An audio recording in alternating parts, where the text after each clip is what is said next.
Daniel Harper stood before the town with tears in his eyes, holding a photo of his late wife, while Emily Harper lay buried beneath a secret he believed would never surface. To everyone watching, Daniel was the picture of heartbreak, a devoted husband shattered by sudden loss. But beneath the trembling hands and quiet sobs lived a cold calculation that had been unfolding for weeks. As neighbors lit candles and whispered prayers, no one imagined that the man mourning at the front of the crowd had carefully measured each step that led to Emily's death.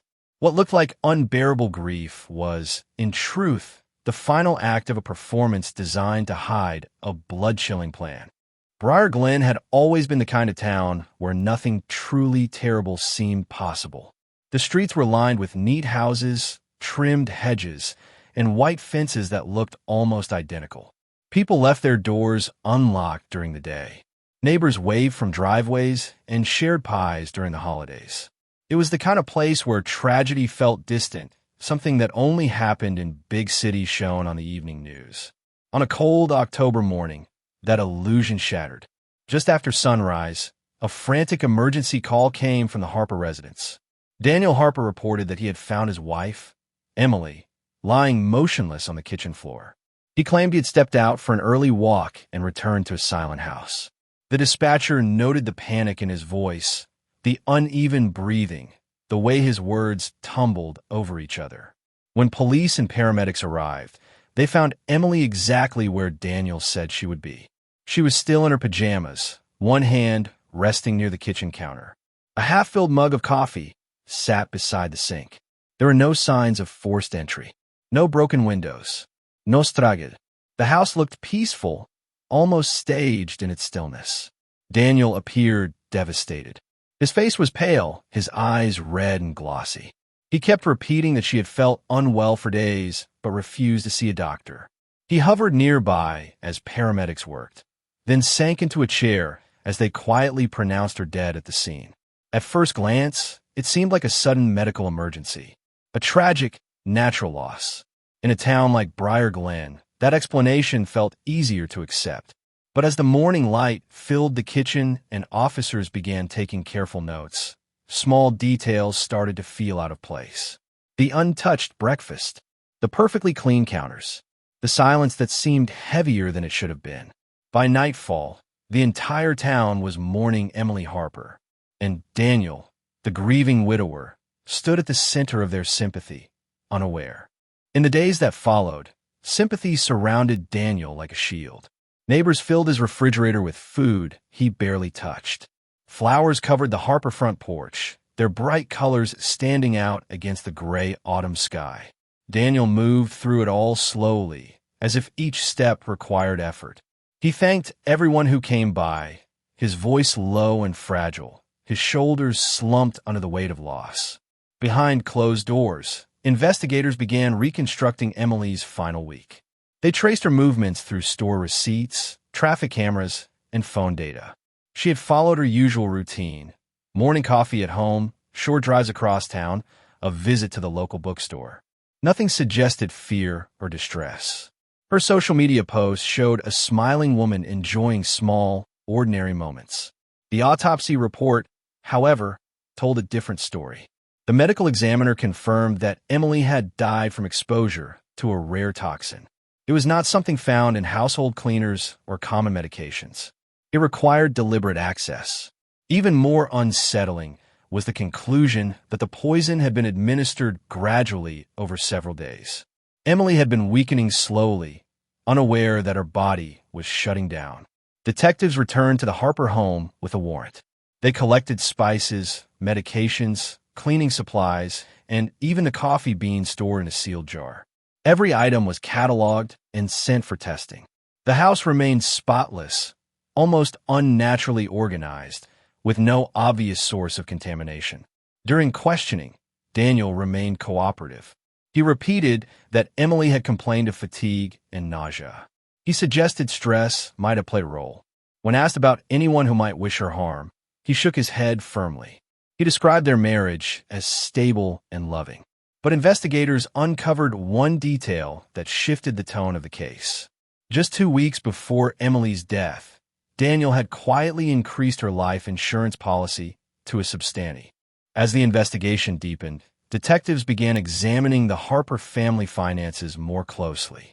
What they found painted a picture very different from the calm, stable life Daniel had described. Bank statements revealed missed loan payments and rising credit card balances. His small equipment repair business had been losing clients for months. Several checks had bounced quietly, without Emily ever mentioning it to friends. The life insurance policy now looked less like responsible planning and more like a desperate solution. If Emily were alive and discovered the true state of their finances, she might have demanded answers. Investigators began to wonder whether Daniel had seen her as a partner or as a way out.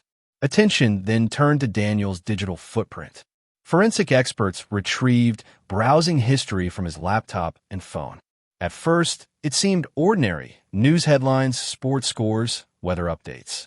But hidden among those searches were disturbing queries about rare toxins, delayed poisoning symptoms, and substances that could mimic natural illness. Some searches were made after midnight, at times when Emily was likely asleep upstairs. Daniel claimed he had been researching ideas for a crime novel he wanted to write. However, there were no drafts, no notes, no outlines, only searches. The explanation fell hollow. Then investigators uncovered shipping records tied to Daniel's office address. A package from an online laboratory supplier had arrived 3 weeks before Emily's death. The invoice listed a chemical compound closely related to the toxin found in her bloodstream. When confronted, Daniel insisted the purchase was work-related, meant for cleaning specialized parts. Yet his business inventory showed no equipment that required such a substance. Piece by piece, the image of a grieving widower began to fracture. What once appeared to be coincidence now felt calculated. Detectives no longer viewed Daniel as a tragic husband. By the 4th week of the investigation, detectives focused less on motive and more on method. The medical examiner had confirmed that the toxin entered Emily's body in small amounts over several days. That meant it had to be mixed into something she consumed regularly. The question was simple but terrifying. What did Emily trust enough to take every day without hesitation? The Harper kitchen became the center of forensic attention. Investigators dismantled appliances piece by piece. They swabbed countertops, handles, cabinet knobs, and even the refrigerator shelves. Everything looked perfectly clean, almost too clean. There were no visible spills, no suspicious containers left behind. Then the lab results from the coffee maker came back. Inside the water reservoir and along the inner tubing, experts detected microscopic traces of the same toxin found in Emily's bloodstream. The concentration was faint but undeniable. It suggested the poison had been diluted in water and heated repeatedly. Friends had already told police that Emily never started her mornings without coffee. Daniel, on the other hand, preferred tea and rarely touched the machine. He had told officers that he did not drink coffee at all. Security footage from a neighbor's home added another detail. On the morning before Emily collapsed, Daniel had been seen through the Harper kitchen window, standing at the counter near the coffee maker. It appeared ordinary, like a husband preparing breakfast. The slow-acting nature of the toxin explained Emily's worsening symptoms: fatigue, nausea, dizziness, each cup bringing her closer to collapse without raising alarm. Daniel continued to attend grief counseling sessions and posted emotional tributes online, describing the silence in the house as unbearable. But investigators now believe the silence had been part of a carefully designed plan. The coffee maker, once a symbol of routine comfort, had become the delivery system for something far darker. Just as investigators felt confident about the direction of the case, a new discovery shifted their understanding of Emily's final weeks. A detailed review of her phone records revealed repeated calls to a number not saved in her contacts. The calls were short but frequent, often placed in the late afternoon when Daniel was at work. The number belonged to a licensed private investigator in a nearby city. When questioned, the investigator confirmed that Emily had hired him quietly. She suspected Daniel was hiding something. She had not accused him directly, but she felt uneasy. She wanted clarity before making any decisions about her future. According to the investigator's notes, Emily seemed anxious yet determined, as if she had already sensed that something in her marriage was deeply wrong. The investigator had begun examining Daniel's activities. Surprisingly, he found no evidence of an affair. Instead, he uncovered unusual financial movements. Small amounts of money had been transferred from Daniel's business account into a digital wallet connected to overseas exchanges. The pattern was careful and spaced out, designed to avoid attention. Those transfers were traced to online marketplaces operating in hidden parts of the internet. Authorities suspected these platforms were used to purchase restricted chemicals and other illegal materials. The timeline of the transactions aligned closely with the weeks leading up to Emily's worsening illness. This revelation changed the motive. It was no longer just about insurance money or debt. Emily had been actively searching for the truth. She was close to uncovering Daniel's secret financial dealings. If she had confronted him, or worse, exposed him, his life would have unraveled completely. Detectives now believed Emily had not only been a victim of poisoning, but also a woman who sensed danger too late. The tragedy deepened. She had tried to protect herself quietly. As financial crimes specialists joined the investigation, Daniel's digital trail became impossible to ignore. Cryptocurrency transactions linked to his hidden wallet were traced to a vendor known for selling restricted laboratory chemicals. The purchases matched the timeline of Emily's declining health almost perfectly. What once looked like scattered financial transfers now formed a deliberate pattern. Cybercrime analysts recovered deleted files from Daniel's laptop using advanced forensic tools. Buried deep within encrypted folders were documents outlining dosage calculations, symptom progression charts, and notes comparing different toxic compounds. The information was detailed and methodical, written in a way that suggested careful planning rather than curiosity. The quantities listed in those notes aligned closely with the toxicology findings from Emily's autopsy. Further examination of Daniel's office revealed protective gloves, chemical-resistant containers, and cleaning supplies far stronger than what his small repair business would require.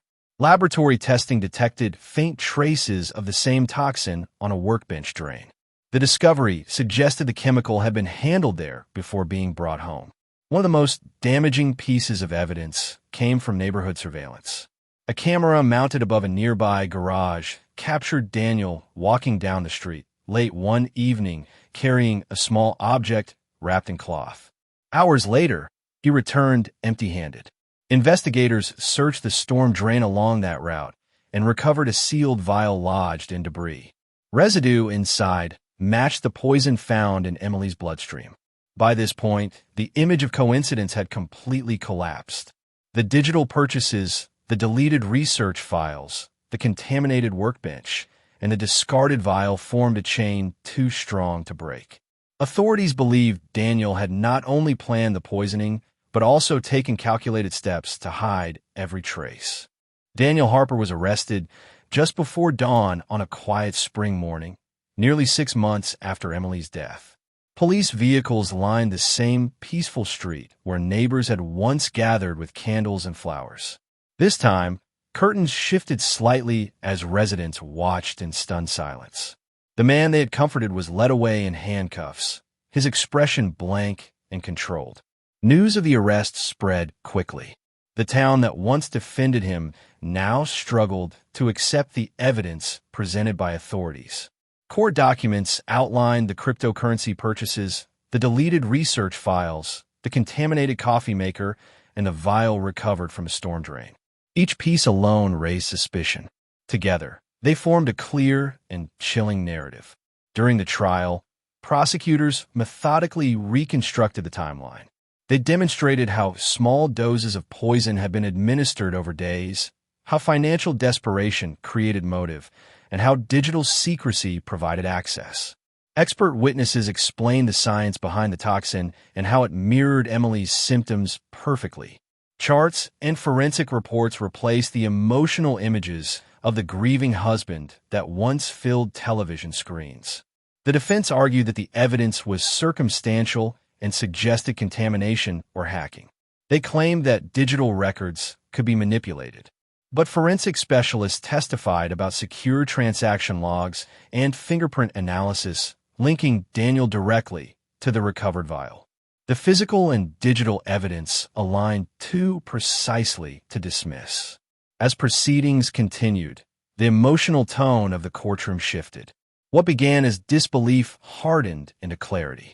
Jurors reviewed photographs, financial records, and technical reports with careful attention. After days of deliberation, the verdict was delivered. Daniel Harper was found guilty of first-degree murder. The courtroom fell silent as the decision settled into reality. In the years that followed the trial, Briar Glen slowly returned to its routines, but something fundamental had changed. The case left a quiet scar on the community. Front doors were locked more often. Friendly waves felt slightly more cautious. The tragedy had proven that danger did not always come from strangers passing through town. Sometimes it grew quietly behind familiar walls. Emily Harper's memory did not fade. Friends organized an annual charity walk in her name, raising money for financial transparency and domestic awareness programs. Her photographs, bright smile, steady eyes, were displayed at community events as a reminder of a life that had been taken too soon. People spoke about her kindness, her patience, and the subtle strength she carried in her final weeks while privately searching for the truth. Daniel's sentencing brought formal closure but little emotional relief. He received life in prison without the possibility of early release. Appeals were filed and denied. Each legal attempt to overturn the verdict only reopened old wounds for those who had followed the case closely. Investigators later revealed how close Daniel had come to escaping suspicion. Without the microscopic toxin traces in the coffee maker and the recovered digital files, Emily's death might have been ruled natural. The method had been calculated to appear ordinary, blending into daily habits so seamlessly that no alarm would sound until it was too late. The case became a study in modern criminal investigation, showing how technology, forensic science, and patience could expose even the most carefully staged performance. For Briar Glen, it became something more personal, a lesson about appearances and trust. The image of a grieving widower had once drawn sympathy from an entire town. In the end, it stood as a chilling reminder that sometimes the loudest sorrow hides the darkest intention.